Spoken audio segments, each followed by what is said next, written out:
What's up everybody, how's it going? I'm Omar and today I wanted to show you guys what I have here. It's a 2006 Lamborghini Murcielago Roadster model by AUTOart. It's 1/12 scale and I had it for about a few months now and I love it. The details of it, how authentic they made it, you know, it's well replicated, and you know, I remember when I first pulled it out of the box, I fell in love with it. And it's, you know, one of the best models I've ever had. I used to collect models as a kid, but only 118s, and this is a 112. But, anyways, we're going to talk about the details of this model a little bit. We're going to start off from the back, beginning with the rear diffusers right here. Now, as you can see, those are actual holes, and you can even, I hope you notice the fans sitting right there behind them, you know, which is a very authentic touch. And then we have this, the exhaust right here, which is one of my favorite parts of the model. Very realistic looking, you know, well done.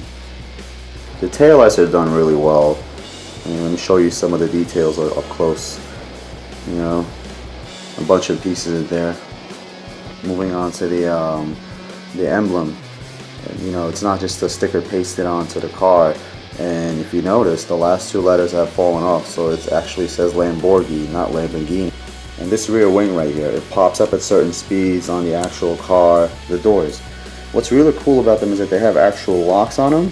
It's right here, you kind of push this thing forward.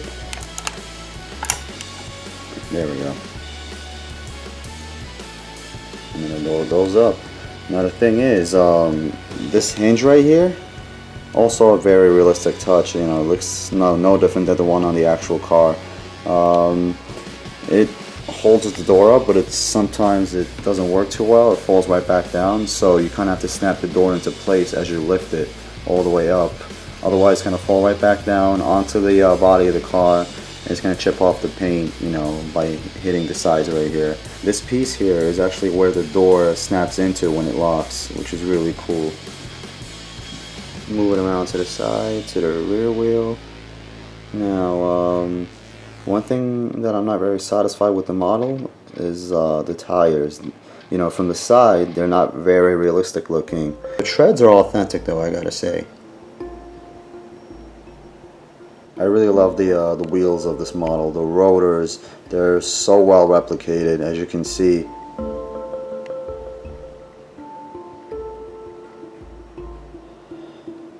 Let's pop the hood, shall we? There you go. Realistic looking hinges on either side that hold the trunk lid up. We got the 6.2 liter V12 engine back here. Produces 580 horsepower, 480 pound-feet of torque. It's kind of difficult to see all the details on camera. When you see it in person, you know, all the parts underneath the engine, inside the engine, wiring, blocks, everything, it's all there. There's a bunch of components and a million things going on in there. You just can't really see it well on camera, sadly. Moving around to the side, these vents right here, they in a real car, they pop up and they go up and down to feed air into the engine when it heats up. And I like the fact that it goes up on the model, but it doesn't stay up. Now the fuel cap really gets me. I don't know how they made that, but if it was done by hand, they probably spent a lot of time on it. Moving on to the front, we've got the headlights, which are highly replicated into extreme detail, and you can see that better in person actually than you do on camera.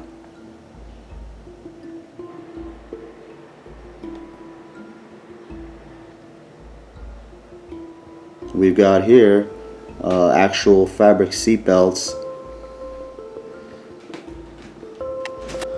See, the realism AUTOart puts into its models, it's just unrivaled. I mean, look at the center console.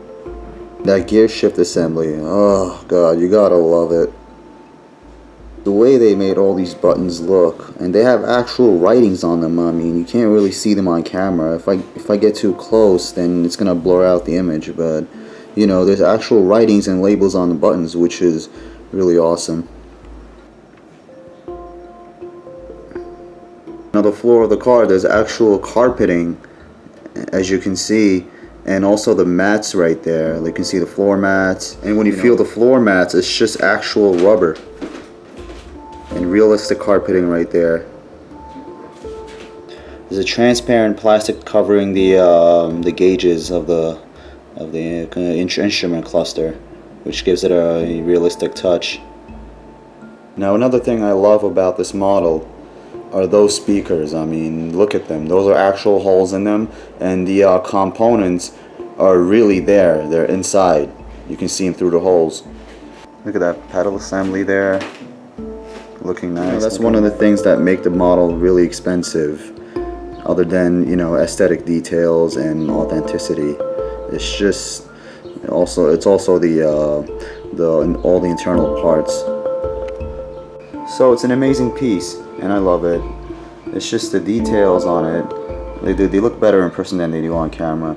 It's just unbelievable the way they replicated the car. AUTOart does it like no other manufacturer out there. There's a couple of things I didn't show you about the car. It's the suspension and all the internal parts. The suspension is active, and everything else, all the internal parts are authentically replicated without any compromise.